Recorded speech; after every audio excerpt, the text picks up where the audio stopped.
अगर हम उनके बच्चे हैं तो, और अगर बाप को मारना है तो दुनिया की कौन सी ताकत महाकाल से बाहर है क्या? नगर निगम के बाहर नहीं रहेगी? ये कैसा हो सकता है? बाबा महाकाल नगर निगम तक ही रहेंगे? ये कौन सी बात? ब्रह्मांड में कहां कोई बच सकता है? बाबा महाकाल ने अगर टेढ़ी निगाह कर ली तो बाबा तो जन्म देने वाले हैं, आशीर्वाद देने वाले हैं। इसलिए बाबा ने कहा बड़ा बाबा तुम्हारे उज्जैन में दे देता तो झंझट ही खत्म। आप यही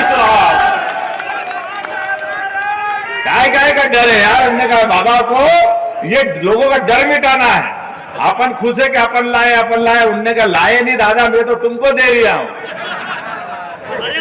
और ये बिल्कुल आनंद की बात है। देखो आप, बहुत अच्छी बात है। अभी बीच में से चिंतामन जी भी कही थी कि मोदी जी ने कहा कि बनारस में संभालता हूं, मोहन जी तुम संभालो उज्जैन। चलने दो हमारा अपना बाबा महाकाल और विश्वनाथ भगवान की। और हमने तो ये सिलसिला चालू रखा है। आज नहीं, पिछले 5 साल से हमारी दोनों की बनारस और उज्जैन की एक दोस्ती चल रही है। वो अयोध्या में दीपक का रिकॉर्ड तोड़ते तो हम शिवरात्रि में रिकॉर्ड उज्जैन में तोड़ देते हैं।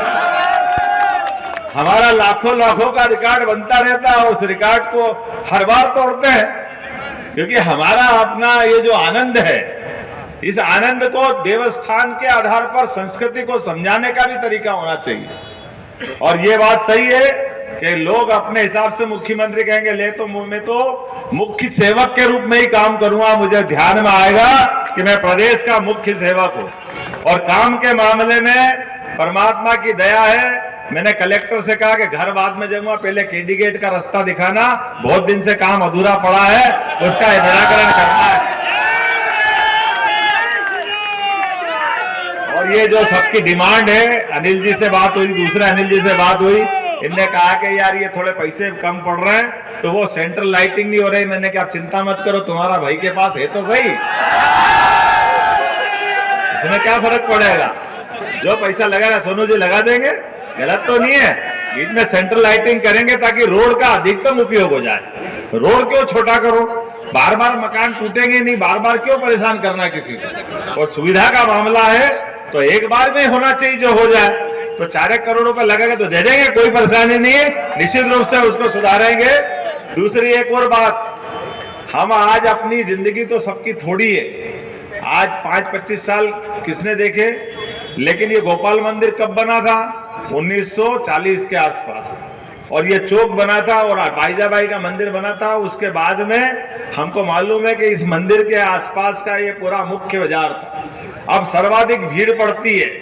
महापौर भी यहाँ बैठे, महापौर जी है ना, महापौर जी, कि अपने को पार्किंग की जगह कम पड़ रही है और चौक की जरूरत भी पड़ रही है। जितना ये चौक है तो अपना नगर निगम में आपको पैसा जरूरत पड़ेगी दे दूंगा।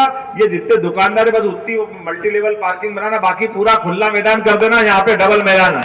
ये गोपाल मंदिर का आनंद आ जाएगा आपने।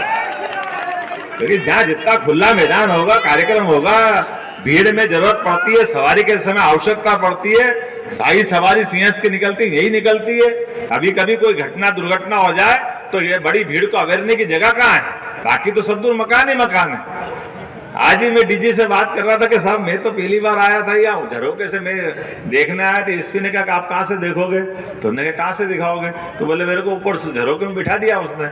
और जो यहाँ भीड़ पड़ती है, अब हमको तो मालूम, हमको तो मजा आते हैं हर बार वो, लेकिन जो पहली बार देखता है वो राम राम जब तक भगवान जाने ये क्या होगा, कोई पूछा नहीं जाए, मर नहीं जाए, पता नहीं क्या होगा। क्योंकि वो वाकई बहुत एकदम अलग टाइप का माहौल रहता है पहली बार वाले के लिए। और ऐसे में कोई घटना घट जाए, कोई बात हो जाए तो हमको वाकई इस बात की जरूरत है। लेकिन हमने कहा कि जो दुकानदार है उन दुकानदार की व्यवस्था जरूर कर देना ताकि दुकानदार को परेशानी नहीं आए, लेकिन बाकी सब जगह अपनी पार्किंग के लिए रहेगी। ये आनंद के साथ अपना सबका निर्णय करें। अब लंबा भाषण तो दूंगा नहीं, लेकिन आपने कहा कि काम दिया है और सबने कहा कि काम करना 24 घंटे। तो कल ही उज्जैन संभाग के सभी लोगों के साथ उज्जैन में ही बैठक कर रहे हैं कि उज्जैन में नहीं, उज्जैन संभाग की पहली बैठक रहेगी, उसके बाद 10 संभाग की बैठक करते जाएंगे कि विकास के मामले में जरा देर नहीं होगी, उसी गति से काम करते जाएंगे जो गति का अपना रिकॉर्ड बना हुआ है। और एक बात हमारे लिए पिछली बार माननीय शिवराज सिंह जी चौहान के माध्यम से हमने कैबिनेट कराई थी और हमने कहा था कि हमारे बाबा महाकाल के सवारी में बैंड की जरूरत पड़ती है और वो बैंड था नहीं, तो हमने 12 आदमी का बैंड बना बनू के वो तैयार करा लिया था। अब आपने कहा कि पुलिस के लिए हर जिले में एक बैंड हो जाना चाहिए। और विकास के मामले में ये हमने कहा कि अब जहां की जरूरत होगी कैबिनेट भी वही कर देंगे। तो अपने आने वाले विकास के लिए संक्रांति अपनी उज्जैन की अलग टाइप की होती है, उत्तरायण दक्षिणायन उज्जैन से ही माना जाता है। तो उत्तरायण जब चलेगा, सने सने दिन तिल तिल करके बढ़ता जाएगा, तो फिर कैबिनेट उज्जैन में करेंगे। पहली कैबिनेट अगर होगी उज्जैन में होगी, उज्जैन के सारे विकास के लिए जो जो जरूरत होगी वो यही मंजूर करके जाएंगे। क्योंकि अब अपने को मालूम है कि परमात्मा की दया से जो मौका आया, तो मौके को अपने सारे विकास के मामले में धरातल पे देखते हुए जो जहां की बात वही करने की जरूरत है। जब वही करेंगे तो उसके रिजल्ट भी आएंगे। तो आज तो लंबा नहीं बोल रहा हूं, लेकिन टुकड़े टुकड़े में ऐसे कई बार आपको अलग अलग सौगातें मिलती जाएगी। बोले महाकाल महाराज की। और सच मानो मैं आपका एहसानमंद हूं, वाकई जितना दिल से आपने, मैं आभार मानता हूं कि जो स्वागत आपने किया, जितने प्रकार से आपकी मेहनत हुई है, ये जो आइडिया है, ये हमारे अनिल जी, रवि जी, बाकी दोनों जिला अध्यक्ष और बाकी विधायक वरिष्ठ जन सबने प्लान किया। सारे के सारे लोग, मैं सबका आभार मानता हूं, क्योंकि ये बात सही है कि हमारे पास ये जो उपलब्धि हासिल हुई थी वो उपलब्धि भी कम नहीं है, लेकिन आपका जो स्वागत है उपलब्धि से भी ज्यादा है। मैं आपका एहसान मानता हूं, बहुत बहुत धन्यवाद। राजनीति में किंवदंती, टोने टोटके और मिथक कई ऐसे शब्द हैं जिनके मायने एक ही निकलते हैं, अर्थात कुर्सी बचाने के लिए जतन। उज्जैन में लगभग 211 साल पुरानी एक मिथक टूटी है। उज्जैन में डॉक्टर मोहन यादव ने रात बिताई है। ऐसा कहा जाता था कि उज्जैन में कोई भी प्रधानमंत्री या किसी भी प्रदेश का मुख्यमंत्री रात नहीं बिता सकता है, लेकिन आप देखिए यहाँ पर जो मुख्यमंत्री डॉक्टर मोहन यादव है, इसी मकान में रात में रुके हुए हैं और उन्होंने इस मिथक को तोड़ा है। इस मिथक को तोड़ने के पीछे उन्होंने एक कहानी भी जनसभा के दौरान बताई।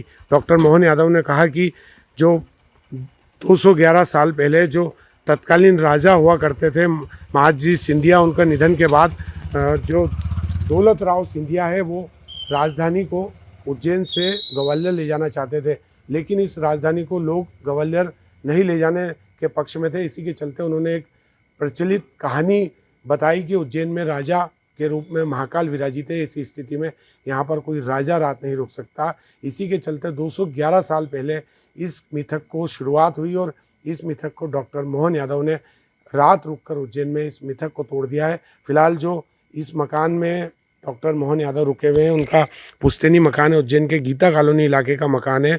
और यह भी कहा जाता रहा है कि जिस व्यक्ति ने उज्जैन में रात बिताई है, जिस मुख्यमंत्री ने रात बिताई है, उसमें उसे अपनी कुर्सी तक गंवाना पड़ी। इसमें मोरारजी देसाई से लेकर येदियुरप्पा का नाम जो है लिया जाता रहा है, लेकिन इस किंवदंती को लेकर डॉक्टर मोहन यादव ने जनसभा के बीच में बताया कि ये जो मिथक है, ये मिथक झूठी मिथक है और इस मिथक को इसलिए भी बनाया गया था क्योंकि उस समय जो दौलत राव सिंधिया थे वो उज्जैन में कोई आक्रमणकारी आक्रमण न करे, इसे लेकर भी उन्होंने मिथक बनाई थी ताकि कोई भी आक्रमणकारी उज्जैन पर राज नहीं कर सके। उसके मन में इस बात का भय हो कि राजाधिराज भगवान महाकाल उज्जैन में विराजित होते हैं, इसी स्थिति में कोई भी राजा उज्जैन में राज नहीं कर सकता है।